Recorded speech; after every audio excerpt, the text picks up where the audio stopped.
कि मेरे तो सारे संबंध बस मेरे बाप से हैं। तू ही माता है, तू ही पिता है, तू ही बंधु, तू ही सखा है, तू ही साजन है, मेरा बागवान है, तू मेरा सर्जन है, मेरा वैद्य है।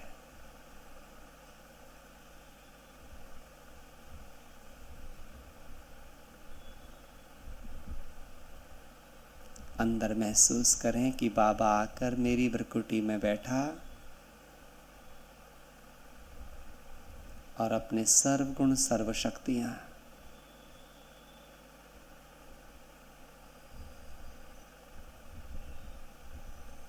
मुझ आत्मा को चार्ज करने में देकर मेरी सभी सोई हुई शक्तियां जगा दी।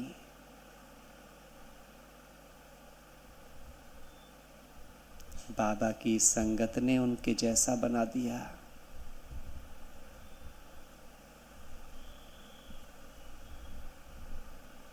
शुक्रिया बाबा मुझे इतना प्यार करने के लिए, मुझे अपना बनाने के लिए।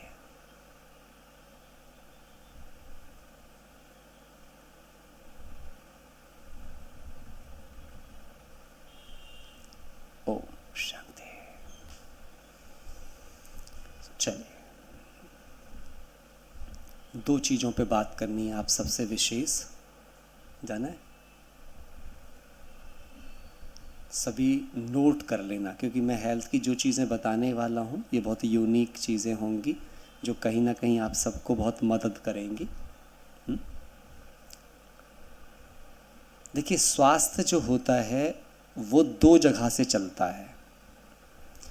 स्वास्थ्य की बात जो चलती है ना, वो आत्मा के रिस्पेक्ट में नहीं लगती है। ध्यान से समझना इस बात को। स्वास्थ्य आत्मा के रिस्पेक्ट में नहीं होती है। आत्मा सदा स्वस्थ है। आत्मा के रिस्पेक्ट में विकार और निर्विकारिता लगती है। आत्मा पतित बनती है, आत्मा पावन बनती है, लेकिन शरीर के रिस्पेक्ट में रोग और निरोग की बात आती है। दो समझना है। पर आत्मा की एक शक्ति है जिसके साथ बीमारी शब्द लगता है, जिसका नाम है मन। इसलिए कहते हैं मन की बीमारियां। मन के साथ बीमारी शब्द का इस्तेमाल होता है। मनोविकार भी होता है, लेकिन मन के साथ बीमारी शब्द भी इस्तेमाल होता है। और यही कारण है, पूरी दुनिया की मेडिकल साइंस ने अब इस बात को स्वीकार कर लिया है पूरी तरह से। पहले बहुत कम करते थे, अब ज़्यादा करते हैं, कि मन के थॉट ही शरीर में रोगों का सबसे बड़ा कारण है। सबसे बड़ा कारण है। आप कभी भी देखेंगे, आपके शरीर के प्रति आप जितने असंवेदनशील बनते हैं, अर्थात इनडिसिप्लिन बनते हैं, अनुशासनहीन बनते हैं, उसका पहली शुरुआत कहाँ होती है? In your mind. आपके माइंड से होती है। देखो, हम कहते हैं हमें रोज वॉकिंग करना चाहिए। रोज वॉकिंग ना कर पाने के पीछे कारण कौन बनता है? बॉडी या माइंड? बताओ आप सब। आलस्य कहाँ होता है, बॉडी में या माइंड में? मैं आपको एग्जांपल दे सकता हूँ। आप ऑफिस से आए हो, कहीं से भी आए हो, बहुत बुरी तरह थक कर के टूट कर चूर चूर हो, आपने आज इतना काम किया है अपने ऑफिस में या घर में कहीं पर भी, लेकिन आप घर आए, आपने देखा घर में आपका बच्चा या कोई भी सीढ़ियों से गिर पड़ा है उसी टाइम पे। अभी क्या होगा? क्या आपको थकान का 1% अंश भी उस समय आपको फील होगा? आपको आपकी थकान याद आएगी, या इमीडिएटली बहुत ताकत आ जाएगी और खट से बच्चे को लेकर के अगर जाना पड़ेगा तो हॉस्पिटल आप कहीं कुछ करने के जाओगे? क्या होता है? ऐसा होता है कि नहीं होता? बताओ ऑनेस्टी के साथ में आपको। थकान, और ऐसा नहीं है थकान नहीं होती, थकान फील ही नहीं होती, गायब ही हो जाती है पूरी तरीके से। अच्छा, और मैं एग्जांपल देता हूँ आपको। ये बड़े इंपॉर्टेंट एग्जांपल है, ताकि मैं आपको पूरी हेल्थ समझाऊंगा। 20 मिनट का टाइम है ना हमारे पास, 20 मिनट में सारा समझ में आ जाएगा। तो इसलिए बहुत पेशेंसफुली सुनना, और जिनको जाना है वो जा सकते हैं, वो अपनी आपका अपना कार्य व्यवहार होगा, मैं नहीं कहूँगा जो भी है, पर बहुत ध्यान से सुनना। तो अभी जैसे आप ऐसा सोचो, आप नेचुरली दौड़ो, ऐसे ही सिंपल दौड़ो, और अपनी पूरी ताकत से दौड़ो। आप जितनी आप में ताकत है दौड़ो। लेकिन अभी आप सोचना कि पीछे आपके कोई कुत्ता या शेर लग जाए और तब आप दौड़ो। आप बताओ, क्या आप उतना ही तेज दौड़ोगे जितना आप अपनी पूरी ताकत से दौड़ रहे थे, या स्पीड उससे ज़्यादा बढ़ जाएगी? बोलो। इसका मतलब मैं अपनी पूरी ताकत कब इस्तेमाल करता हूं? जब कोई डर होते हैं पीछे से।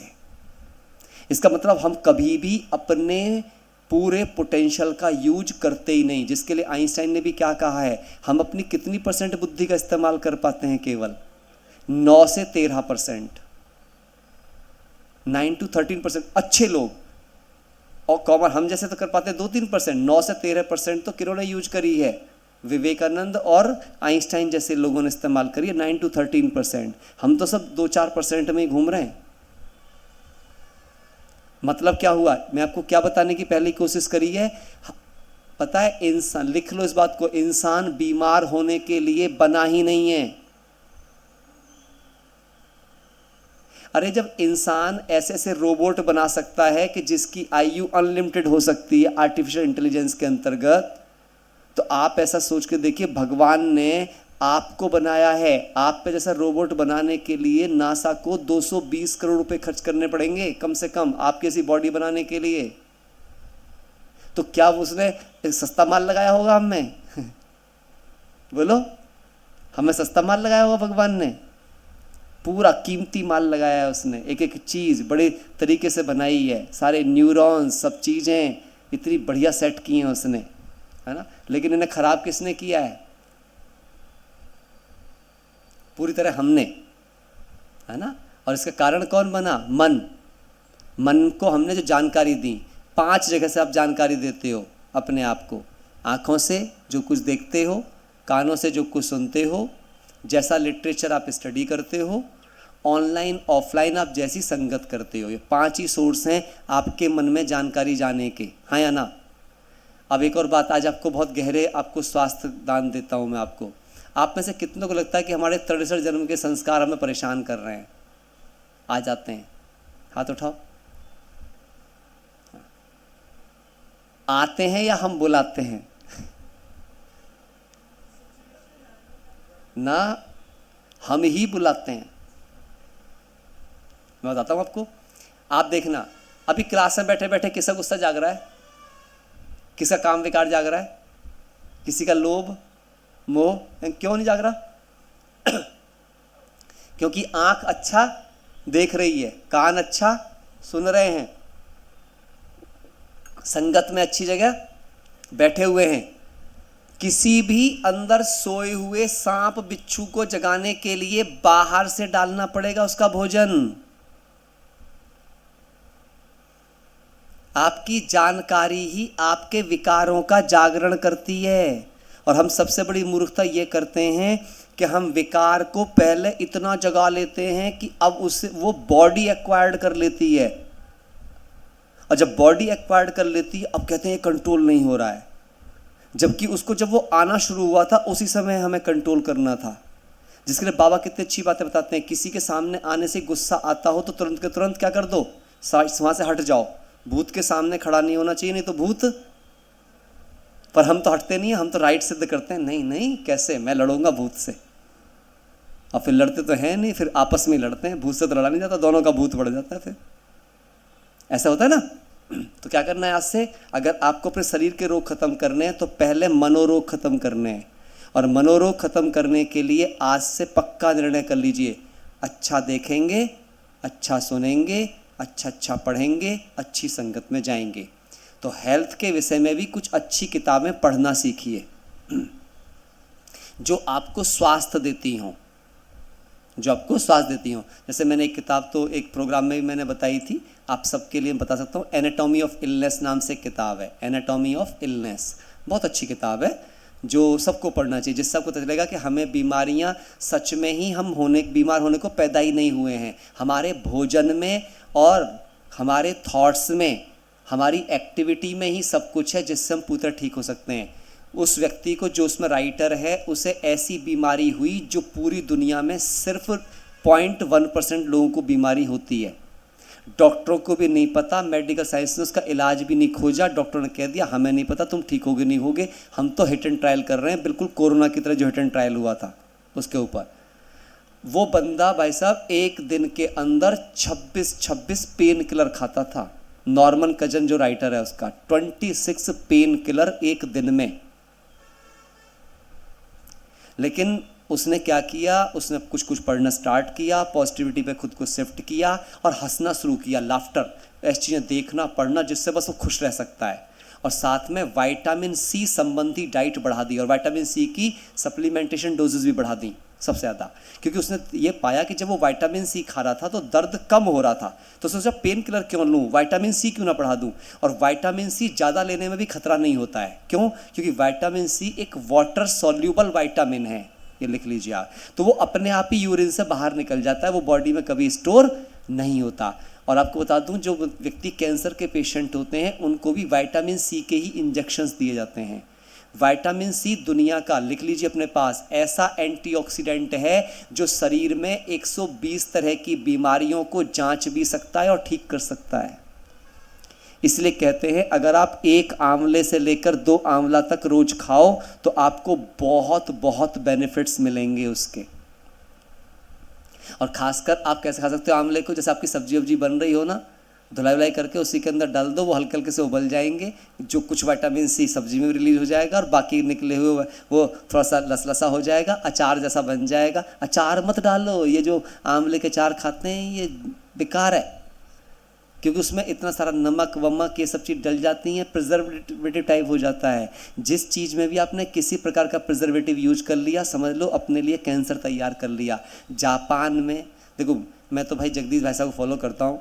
जगदीश भाई साहब कहते थे जो अचार खाता है उसके आचार विचार ठीक नहीं रहते, तो मैं तो तब से लेकर आज तक कभी अचार खाया ही नहीं है ना। भाई साहब के बारे में बताते हैं कि भाई साहब तो अगर कोई भी जैसे टेबल पर कोई दूसरा खाना खा रहा है और उसने अचार ले लिया तो भाई साहब अपनी थाली लेकर के दूसरी टेबल पे चले जाएंगे, खाएंगे नहीं, साथ बैठे खाना। आप सोचो, और हम सब, अचार राजसिक भोजन में आता है, राजसिक भोजन में। हमें सत्व प्रधान भोजन की ओर जाना है या राजसिक और तमो प्रधान में रहना है?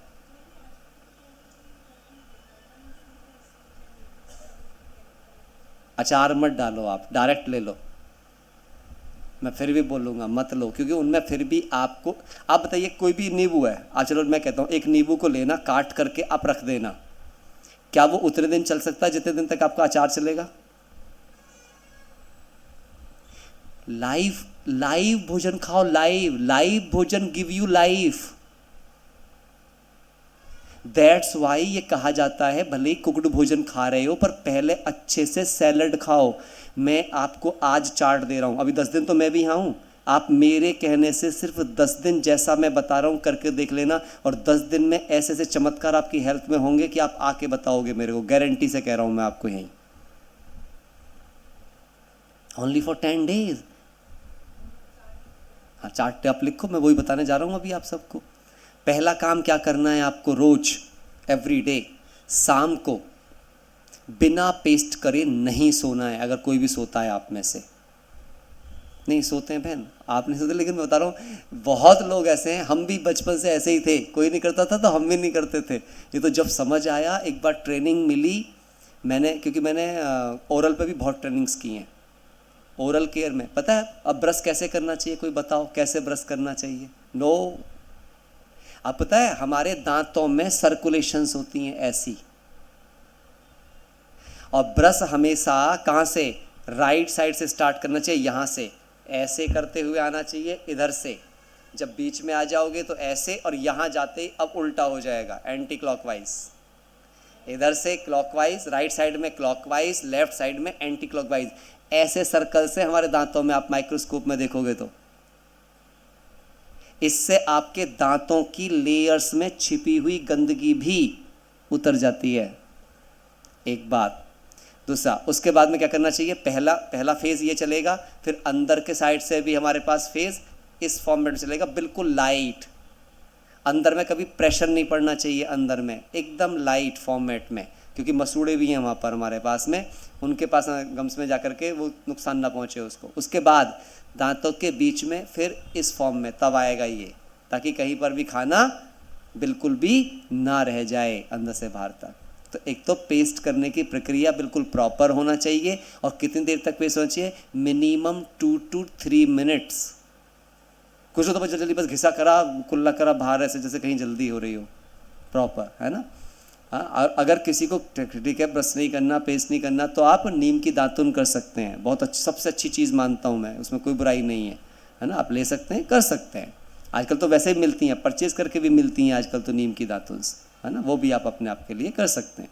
नाउ इसके बाद सेकंड काम क्या करना है? सुबह को आप उठोगे, सुबह को जो हमारा सलाइवा बनता है वो सबसे बड़ा अमृत होता है। आपने देखोगे जानवर चाट चाट के अपने घाव ठीक कर लेते हैं, इतने ज़्यादा उसके अंदर पोषक तत्व होते हैं। तो अब आपको क्या काम करना है? थोड़ा सा गुड़ खाना है। ऑर्गेनिक गुड़ खरीद लो, थोड़ा महंगा आता है भले ही, लेकिन मिलते हैं, ऐसा नहीं है कि नहीं मिलते हैं, खूब मिलते हैं, है ना, जिसमें मसाले नहीं होते। थोड़ा सा, कितना खाना? टॉफ़ी के बराबर, लिख लो, ज़्यादा नहीं होना चाहिए। अति सर्वत्रे वर्जते, किसी भी चीज़ की अति बुरी है, चाहे कितना भी अच्छा भोजन हो। भोजन मेडिसिन भी है और भोजन ड्रग भी है, याद रखना इस बात को। थोड़ा सा, इतना सा, बासी मुंह, कुल्ला नहीं करना है। जैसे उठे हो, उठते ही पहला मुख मीठा कर लो, ताकि दिन भर मुख मीठा ही रहे फिर, है ना। तो थोड़ा सा उठा लो, चूसो, क्योंकि गुड़ में विटामिन B12 और आयरन होता है। तो जब B12 आयरन उस सलाइवा के साथ घुल जाएगा और जैसे ही वो ईजोफेगस से होकर के नीचे की ओर जाएगा, तो गुड बैक्टीरियाज को सपोर्ट करेगा और बैड बैक्टीरियाज को किल करने लगेगा। क्लियर? इसके बाद मिनिमम 2 गिलास, मैक्सिमम 5 गिलास 250 ml वाले गुनगुना, लाइट गुनगुना पानी खाना है। क्या बोला मैंने? हाँ, पीना नहीं है। क्या करना है? खाना है। दांतों से खाना है पानी को, आराम आराम से, आराम आराम से, आराम आराम से, आराम आराम से। किडनियों में पथरियाँ भी होंगी, सब निकल जाएंगी। अगर कोई 5 गिलास गुनगुना पानी पी सके, मुझे पता है शुरू में आप, अगर किसी में इतनी दम हो, बहुत डिसिप्लिन वाला व्यक्ति कर सकता है काम, सब नहीं कर पाते, हमने तो किया है, कि 5 गिलास पानी पिएगा तो उल्टी आएगी, पर पीता ही जाए जब तक कि उल्टी ना आ जाए। 5 गिलास पी लेने, उल्टी आती है कर दो, जितना पित्त जमा हुआ होगा यहाँ से ऊपर, सारा पित्त बाहर आ जाएगा आपका। वात पित्त कफ 3 दोष अगर हमने मैनेज कर दिए, जिंदगी में रोग नहीं होंगे, निरोग ही जाएंगे। मृत्यु आ जाएगी वो काल के अनुरूप आएगी, शरीर की बीमारी कारण मृत्यु नहीं आएगी कि जी अब गाड़ी चलने के लायक ही नहीं रही है, गैरेज में खड़ी कर दो टाइप नहीं होगी ना। इच्छा मृत्यु का वरदान मिल जाएगा, है ना। नाउ क्या करेंगे? ये वाला काम करेंगे। सुबह को उठ करके गुड़, उसका अगर किसी को बीपी है, 3 महीने में बीपी ठीक होने की स्थिति में आ जाएगा। इतनी कमाल की प्रक्रिया है ये। 9 महीने में कैंसर तक की सेल गायब हो जाती हैं। 40 दिन में माइग्रेन ठीक हो जाता है अगर किसी को है तो। बहुत ही कमाल की चीज़ है। और आपके पाचन संबंधी तो बहुत सारी चीज़ ठीक हो जाएंगी केवल इतने से। फ्री काम है, कोई पैसे वाला काम बताया मैंने अभी तक आपको? सब फ्री के है ना। तीसरा काम लिख लो सब, अजवाइन, जीरा, सौंफ सबसे बड़ा अमृत है प्रकृति का। अमृत हमारी किचन में, अजवाइन, जीरा, सौंफ। सौंफ, सौंफ आती है ना, सौंफ खाते हैं, मीठी सौंफ, क्या कहते हैं? अच्छा आप ही बोलो, मेरे को तो बोला भी नहीं जाएगा अभी, है ना। हाँ, तो अजवाइन, जीरा, सौंफ, तीनों चीज़ों को बराबर मात्रा में लेके तवे, उसमें कढ़ाई में या तवे पर, जैसे भी है, बराबर बराबर मात्रा, अगर 50 ग्राम ये, 50 ग्राम ये, 50 ग्राम ये, ऐसे तीनों को भूनना है। पर कितना? जितना कि लाल हो जाए, बस काला ना हो जाए, लालिमा सी हो जाएगी उसकी। लालिमा होना ज़रूरी है ना, क्योंकि कच्चा नहीं हम उसे लेंगे। इसके बाद क्या करना है? उसको मिक्सी में पीस लो, बिल्कुल चूर्ण बन जाएगा मिक्सी में। उसको एयर टाइट कंटेनर में, ग्लास का कंटेनर हो तो बहुत अच्छा है, भर के रख लो। और क्या करना है फिर उसके बाद? रोजाना 1 चम्मच सुबह खाली पेट, नहाने धोने के बाद, जब मुरली के लिए आ रहे होते हो खासकर तब, 1 चम्मच पानी में, 1 गिलास पानी में घोलो। चाहो तो थोड़ा काला नमक, 1/4 नींबू भी डाल लो, बिल्कुल जलजीरा टाइप हो जाएगा आपका, बड़ा मज़ा आएगा आपको। और उसको पी जाओ। और इन द सेम वे यही तीनों चीज़ें का जो मिक्सचर है, शाम का जब खाना खाओगे इवनिंग का, उसके 1 घंटे के बाद फिर से 1 गिलास पानी में घोल के ऐसे ही पी लेना है। 1 हफ्ते के अंदर अंदर ऐसे ऐसे रिजल्ट दिखाई देंगे आपको, दर्द वर्द तो भूल जाएंगे। 1 चम्मच सुबह, 1 चम्मच शाम को, जो अपनी टी स्पून होती है ना वो वाली लेनी, हाँ छोटी। पानी नॉर्मल, पानी नॉर्मल, बिल्कुल नॉर्मल, गुनगुने की जरूरत नहीं है इसमें, नॉर्मल पानी, ठंडा नहीं होना चाहिए, फ्रिज का नहीं, फ्रिज का पानी जहर होता है, प्लीज़ कोई मत पीना कभी भी, चाहे कितनी भी गर्मियाँ हों। मटके का पानी पी लो, सुरई का पानी पी लो, पर प्लीज़ फ्रिज का पानी मत पियो, सबसे ज़्यादा नुकसानदायक है, गट के लिए तो जहर है आपके लिए। ठीक है, क्लियर हो गया यहाँ तक की बात? नाउ अब आप आ जाओ भोजन पे।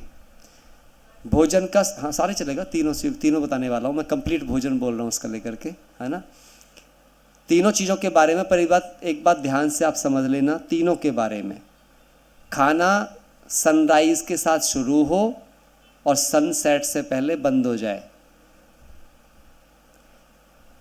क्योंकि हमारा भैया खाना अग्नि पचाती है और अग्नि सूर्य से है। सूर्य उगने से ही पेट की अग्नि तेज हो जाती है, सूर्य छिपने से ही पेट की अग्नि शांत हो जाती है। इसीलिए हैवी खाना दोपहर तक, हल्का खाना दोपहर के बाद। इसलिए कहते हैं सुबह का ब्रेकफास्ट राजकुमारों की तरह, खाना राजाओं की तरह, और जो शाम का जो खाना भिखारियों की तरह, भिखारियों की तरह, जैसे है ही नहीं हमारे पास खाना, है ना, उतना बिल्कुल कम से कम खाना है। अब तीनों बार खाने से पहले आपको आधा घंटे पहले सैलड खानी है, जो कर सकें। मुझे नहीं पता आप सबकी कंडीशंस क्या हैं, क्या आपके नियम मर्यादाएं जो भी कुछ हों, परंतु अपने वजन का 5 गुना इन ग्राम। अगर आप 70 किलो के हो तो 350 ग्राम, 60 किलो के हो तो 300 ग्राम, 80 किलो के हो तो 400 ग्राम, 90 किलो के हो तो 450 ग्राम। इतनी सैलड, फ्रूट सैलड या वेजिटेबल सैलड, वो भी सीजन वाली खानी है। नॉन सीजनल ना फ्रूट खाना है, नॉन सीजनल ना कोई सैलड खानी है। इसलिए मैं हमेशा कहता हूँ सस्ता खाओ, महंगा कभी ना खाओ, क्योंकि नॉन सीजनल महंगा होता है, सीजनल सदा सस्ता होता है। सेब वो मत खाओ जो वैक्स से चमक रहा है, सेब वो खाओ जो ग्रीन ग्रीन मिलता है, बिल्कुल सिंपल वाला सेब, उसमें है असली विटामिन सी। और मैं बताऊं, यदि आप रोजाना सुबह सुबह 2 से 3 एप्पल तक भी खा सको, 2 तो मिनिमम, है ना, अगर खाओ, आप देखना आपका डाइजेशन क्या कमाल का हो जाएगा, कमाल का। छिलका हटा दो, कोई बात नहीं, अगर कुछ छिलके वैसे ना हट, देखो जो ग्रीन टाइप आता है जिस पे वैक्स नहीं होता, उसका तो छिलका भी खा जाओ तो कोई दिक्कत नहीं है, बिल्कुल दिक्कत नहीं होता। उसको क्या करो, बस ला करके मैं तरीका बताता हूँ। किसी भी फ्रूट को घर लाओ, थोड़ी देर के लिए खाने से पहले उसे हल्के से गर्म पानी के अंदर डाल दो, हाँ वो कर लो, और वो करके वो अपने आप ही वो साफ़ हो जाएगा, जो सब एसिड वगैरह होगा, फिर उसको खाओ। आपको बहुत, मैं कहता हूँ 10 दिन में चमत्कृत हो जाओगे आप रिजल्ट देख करके, विदिन 10 डेज। ठीक, बस ये 3 चीज़ें अगर आपने कर ली जितनी मैंने बताई हैं। ब्रेकफास्ट का टाइमिंग लिख लो, टाइमिंग है निश्चित रूप से 10 के अंदर अंदर आपका ब्रेकफास्ट हो जाना चाहिए। एक बात और ज़रूर लिख लो सब, जो भी खाना आप खाते हो, भले आपको 2 बार खाने का मन कर रहा है, जैसे आप सैलड खाओगे, सैलड के आधा घंटे के अंदर ही खाना खा लो। क्यों? आपका जो पैनक्रिया होता है वो एक बार एक्टिव होने के बाद 60 to 70 मिनट तक एक्टिव रहता है। कोई लोग 55 मिनट कहते हैं, बाकी 60 to 70 मिनट तक रहता है, जो मैंने अपनी स्टडीज़ में पढ़ा है। तो अगर आपने 60-70 मिनट के बीच में चाहे 3 बार खाना खा लिया तो भी आप कभी डायबिटीज़ नहीं होंगे। लेकिन अगर वो आपने 60 मिनट की विंडो के अंदर एक बार खाया और फिर थोड़ी देर बाद, उसके बाद में 1 घंटे बाद बोले अरे चाय भी ले आओ, तो समझ लो आपने अपनी पैन क्रिया को ख़त्म करने का रास्ता चुन लिया है, क्योंकि आपने पैन क्रिया को फिर से 1 घंटे के लिए एक्टिव कर दिया है। अब पैन क्रिया थकनी शुरू हो जाएगी और एक टाइम के बाद में उतना इंसुलिन निकालना बंद कर देगी जितना इंसुलिन ज़रूरी है आपके ग्लूकोज को ओवरपावर करने के लिए। एक बात, हाँ, और सबसे बड़ी चीज़, 2 बातें तो बिल्कुल पक्की गांठ बांध लो जिनको भी देखो। हाँ, अभी मैं पहले बीमारी और बता देता हूँ थोड़ा सा। हमें 2 बीमारियाँ यहाँ सबको पाएंगी, एक बीमारी का नाम है, लिख लो सीबो, एक का नाम है सीफो, SIBO, SIFO। इनका मतलब समझा देता हूं। SIBO का मतलब है स्मॉल इंटेस्टाइन बैक्टीरियल ओवरग्रोथ, और दूसरी का नाम है स्मॉल इंटेस्टाइन फंगल ओवरग्रोथ। तो जिनको भी फ्यास होती है, यानी कि डैंड्रफ होता है सर में, पैर फट जाते हैं, कहीं से भी खुजली होती है, सफ़ेद सफ़ेद हो जाती है, इन सब का फंगल ओवरग्रोथ हो चुका है। मतलब बड़ी आंत से फंगल निकलकर छोटी आंत में एंट्री कर चुका है। आप सोचो, फंगल लगा, खाना आप नहीं खाते और आपके अंदर फंगल हो चुका है, फंगल बैक्टीरियाज बढ़ चुके हैं, वो बॉडी को क्या कर रहे होंगे। अभी सोचो, एक मच्छर आपके यहाँ बैठ जाए तुरंत ध्यान जाता है, मक्खी बैठ जाए तुरंत ध्यान जाता है। मतलब एक मच्छर मक्खी को मेरा दिमाग सेंस कर रहा है, क्या मेरी बॉडी में कितनी बीमारियां हो रही हैं, क्या मेरा माइंड सेंस नहीं कर रहा होगा? कर रहा है, पर हम सुन नहीं रहे हैं उसकी, हम डोंट केयर कर रहे हैं। हाँ, सीफो था small intestine fungal overgrowth, SIBO था स्मॉल इंटेस्टाइन बैक्टीरियल ओवरग्रोथ। अब ध्यान से सुनना मेरी बात, जब आप सही भोजन नहीं लेते हो, ज़्यादा मीठा खाते हो, दूध से बनी चीज़ें लेते हो, तो धीरे धीरे क्या होना शुरू होता है, जब पेट साफ सही समय पर नहीं होता है, आप अपने एक्सरसाइज प्रॉपर नहीं करते हो, ब्रीथ सिस्टम प्रॉपर नहीं होते हैं, तो बुरे बैक्टीरिया जिन्हें फर्मिक्यूट्स कहते हैं, जो बड़ी आंत में होते हैं, वो नीचे से उतर करके आके छोटी आंत में प्रवेश कर जाते हैं। और जैसे ही वो बड़ी आंत 21 फीट की आंत को क्रॉस करके उस 7 फीट की आंत में जैसे ही अंदर आते हैं, आपका जीवन इस छोटी आंत पर ही डिपेंड है। जैसे ही उसमें बैक्टीरियल ओवरग्रोथ हुई बड़े से ऊपर की, अब आपका मन करेगा कुछ आइसक्रीम मिल जाए, कुछ पास्ता मिल जाए, कुछ तला भुना मिल जाए। क्यों? उन बैक्टीरिया की डिमांड है वो फूड, और वो क्या हुए, वो नीचे से यहाँ आते ही आपकी क्रेविंग बढ़ा देंगे। जिन जिन फूड की क्रेविंग होती है, जिनको भी समझ जाओ उनकी बैक्टीरियल ओवरग्रोथ आ चुकी है स्मॉल इंटेस्टाइन में, अर्थात they are patient of SIBO. और अगर आपको इससे बचना है तो क्या करना है, जब भी आपने जैसे खाना खा लिया, अब आपको भूख लगे, तो भूख लगते ही पहले 1 गिलास पानी पीना है। वो फेक भूख है, वो बैक्टीरिया वाली भूख है। अब आप चाय पी लेते हो, बिस्किट खा लेते हो, कुछ थोड़ा सा ले आओ, हल्का सा ले आओ, इससे आप ओवर ईटिंग भी कर रहे हो और गलत खाना चूज कर रहे हो शॉर्ट टर्म मील्स के फॉर्म में। और इससे क्या हो जाएगा, वो बैक्टीरिया को खाना मिल जाएगा, बैक्टीरिया अपनी संख्या बढ़ा लेंगे अब आपकी छोटी आंत के अंदर, और यही फिर क्या बनेगा, ये बनेगा IBS, इरिटेबल बाउल सिंड्रोम। आजकल बहुत पेशेंट हैं इसके, कब दस्त लग रहे हैं, कब पेचिस लग रहे हैं, कब क्या हो रहा है, कब कब्ज हो रहा है, कब गैस बन जा रही है, पता नहीं चलेगा। लेकिन अगर आपने जैसा मैंने अभी आपको बताया ये किया, और एक और लास्ट बात ध्यान रखना, टीवी देखते हुए, कुछ और देखते हुए खाना नहीं खाना है, माइंडफुल ईटिंग करनी है, और वो केवल बाबा की याद के साथ ही पॉसिबल है। हाँ, नहीं, मूल्य सुनते सुनते खा सकते हैं, मूल्य सुन रहे हैं, लेकिन ध्यान रखना है, खाना खा रहे हो, खाने को भी फील करना है, ऐसे फील करना है मेरा माता पिता मुझे गिट्टियाँ खिला रहा है और ये खाना मेरे अंदर जाके अमृत बन रहा है। इस फीलिंग के साथ खाने को खाना है, हर कौर ऐसे खाना है। आप देखना, फ्रूट खा सकते हैं, है ना। एक और बात ध्यान देना, हमारा जो गट है और जो हमारा ब्रेन है, ये वैगस नर्व से कनेक्टेड हैं। जब आपका पेट भर जाता है तो दिमाग सिग्नल देता है, लेकिन अगर अपना दिमाग कहीं देखने में यूज कर रहे हो, कुछ और चीज़ को कहीं इंगेज हो गए हो, तो पता ही चलेगा, ये ओवर ईटिंग कर जाएगा, और ओवर ईटिंग करते ही बैड बैक्टीरिया को खाना मिल जाएगा, और बैड बैक्टीरिया ओवर ग्रोथ करके छोटी आंत की तरफ एंट्री करना शुरू कर जाएंगे। हाँ, पोर्शन हमेशा जितना, देखिए मैंने बताया आपको, कायदा तो ये है, वाक भट्ट जी ने लिख रखा है अपनी किताब के अंदर, एक इंसान को हेल्दी रहने के लिए केवल पूरे दिन में 39 तोले भोजन करना चाहिए। 39 तोले का मतलब होता है 390 ग्राम भोजन पूरे दिन में। ठीक है, भोजन की बात है ये, मैं सलाद की बात नहीं कर रहा हूँ, क्योंकि सलाद तो फाइबर है, फाइबर पानी है वो तो, है ना, उसकी बात नहीं चल रही। जो खाना है भोजन 390, यानी कि ज़्यादा से ज़्यादा हमें 2 से 3 रोटी तक हम सुबह ले लें, 2 से 3 रोटी तक हम शाम को ले लें।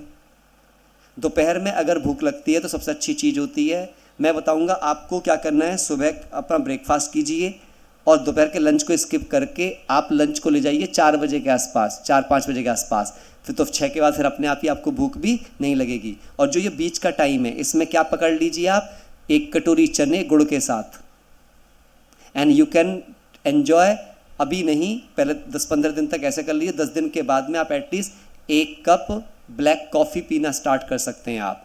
ब्लैक कॉफ़ी लीवर के फैट को गला देती है। ब्लैक कॉफ़ी बनाने का तरीका होता है, पानी में थोड़ा सा गुड़ उबाल लीजिए और एक मतलब सैसे जो होता है 2 रुपये वाला करके जाए, जो भी थोड़ी सी आधा चम्मच के अंदर वो डालिए कॉफ़ी। कॉफ़ी का टेस्ट हावी रहना चाहिए, ना कि मीठे का, ये ध्यान रखना है। मीठा इसलिए डाला जाता है कि उतनी कड़वी आप पी नहीं पाओगे जितनी वो होती है। उसमें कुछ लोग कर लेते हैं लेकिन सब नहीं कर सकते हैं, है ना। वो आप कर सकते हो जिनको लीवर फैटी है। हाँ, चाय तो बिल्कुल नहीं भाई, चाय से बड़ा कोई जहर नहीं है सृष्टि पे। सबसे बड़ा जहर अगर सृष्टि पे कुछ है तो उसका नाम है चाय। और दूध की चाय और दूध की कॉफ़ी तो महाजहर है, क्योंकि दूध में कैसीन होता है, चाय और कॉफ़ी में कैफीन और निकोटीन होता है। जब ये दोनों मिल जाते हैं तो केमिस्ट्री में जाकर पढ़ लीजिए, ये जहर बन जाते हैं। मैं कोई बात आपको अनसाइंटिफिक नहीं कर रहा हूँ। और एक बात ध्यान रखना, यदि आपको C4 और SIBO हो गया है तो आपको एक और बीमारी शुरू होने वाली है जिसका नाम है एल्जाइमर, भूलने की बीमारी। मेमोरी कमज़ोर होनी शुरू हो जाएगी आपकी। क्यों? क्योंकि आपके न्यूरोट्रांसमीटर बॉडी बनाना बंद कर देगी। जब न्यूरोट्रांसमीटर्स बनने बंद हो जाएंगे तो प्रॉपर मात्रा में न्यूरॉन्स को सपोर्ट मिलना बंद हो जाएगा। क्योंकि हमारे 2 सिस्टम होते हैं, इसे कहते हैं CNS सेंट्रिक नर्वस सिस्टम और इसको कहते हैं ENS एंट्रिक नर्वस सिस्टम। ये दोनों आपस में कनेक्टेड हैं। आप देखना, जब दिमाग खराब होता है तो पेट खराब हो जाता है, जब पेट खराब होता है तो दिमाग खराब हो जाता है। हाँ हाँ, सिर में दर्द होता है। तो अगर आपने ये किया, इसके अलावा एक प्रोसेस होता है गट रीसेट, उसमें 2 सप्लीमेंटेशन की जरूरत पड़ती है। वो जो मेरे से पूछेंगे उनको मैं बता दूंगा बाद में। उस चीज़ पे अगर आप करो, गट रीसेट की प्रक्रिया कोई कर लेता है तो गट अगर एक बार आपका रीसेट हो गया तो आप बहुत अच्छे प्रकार से अपनी हेल्थ का टेक केयर कर सकते हैं। अगर आपने जितनी बातें मैंने बताई हैं इनको भी फॉलो कर लिया तो आप एक बहुत अच्छी हेल्थ एंजॉय करेंगे। ठीक है। हाँ, मैंने बोला ऐसे, तो प्रोटीन की मात्रा क्या करना है, स्प्राउट जरूर लो। या तो सुबह भी आप भुने चने खा सकते हो, अगर भुने चने सुबह भी खाने का मन है ना, सत्तू ले सकते हैं। हाँ, जो भी प्रोटीन के आपको देखिए, हाँ सत्तू आप ले सकते हो, आप ये ले सकते हो। इसके अलावा भी प्रोटीन के और बहुत सारे रिसोर्सेज भी हैं, है ना, जिनके द्वारा प्रोटीन आपको देखना पड़ेगा कि आप किन। चिया सीड, ठीक है, चिया सीड भी ले सकते हैं। और चीला ले सकते हैं, बेसन का चीला भी बहुत अच्छा होता है, लेकिन ज़्यादा घी तेल वाला ना हो, बस उससे बचने की कोशिश करें, तो वो आप ले सकते हैं। ठीक है, चलिए 1 मिनट साइलेंस करके उठेंगे, है ना, बाबा को वैद्यनाथ रूप में शुक्रिया करेंगे कि मीठे बाबा, आप सच्चे वैद्यनाथ, हम बच्चों के लिए पूरी प्रकृति को आदेश दे रहे हैं कि वो हमारे शरीर को निरोग प्रदान कर रही है।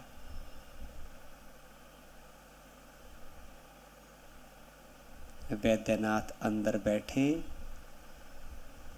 उन्होंने अपनी सारी किरणें मेरी पूरी देह में फैलाकर मेरे रोम रोम को पवित्र और निरोगी बना दिया।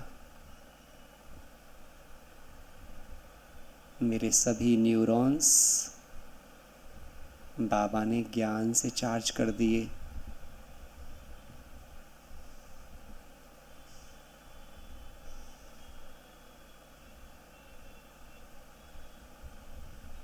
ओम शांति।